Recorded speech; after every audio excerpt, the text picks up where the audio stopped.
V tomto videu ti predstavím 3 druhy materiálov, ktoré používame na výrobu našich nálepiek. Dozvieš sa, ako ich správne aplikovať a kde nájdu svoje uplatnenie. Transparentný vinyl. Transparentný vinyl je ideálny pre nálepky, ktoré chceš aplikovať na bielu alebo bledú stenu či nábytok, alebo na priehľadné povrchy, ako je okno alebo sklenené dvere. Na tento materiál tlačíme dizajny, ktoré sú komplikovanejšie a nemajú jasné ohraničenie. Dizajny na tomto materiáli sú vyrezané s 3 mm okrajom a sú vytlačené bez bielej farby. Aplikácia je veľmi jednoduchá, nálepku opatrne odlepíš od podkladového papiera a nalepíš na vybraný povrch. Pri lepení dávaj pozor, aby sa ti jednotlivé časti nálepky nezlepili dokopy. Biely vinyl. Biely vinyl je všestranný materiál, ktorý vynikne aj na tmavých povrchoch. Na tento materiál tlačíme jednoduchšie dizajny, ktoré majú syté farby a jasné ohraničenie. Nálepky na tomto materiáli orezávame na kraji dizajnu, takže sú bez okrajov. Pri aplikácii tohto materiálu je tiež dôležité, aby sa ti jednotlivé časti nálepky nezlepili dokopy.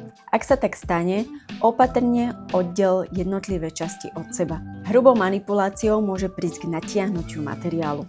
Spodná strana tohto materiálu má šedú farbu, takže ľahko zakryje nečistoty na stene. Textilná nálepka.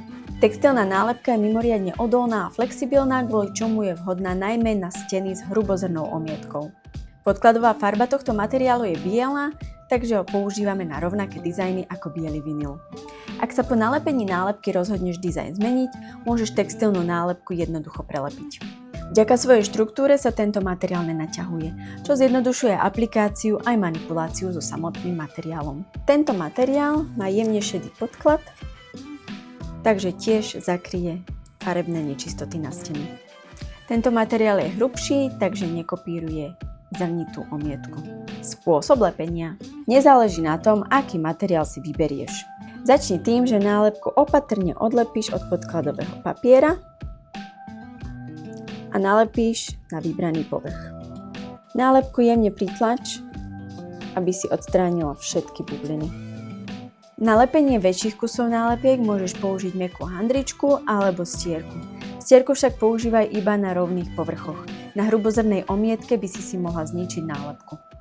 Dúfam, že si v tomto videu našla všetky informácie. Ak nie, prosím napíš dolu do komentára, čo ťa o našich nálepkách ešte zaujíma. Nezabudni si pozrieť naše predchádzajúce videá, v ktorých sme si hovorili napríklad aj o tom, ako pripraviť nálepku pred jej nalepením.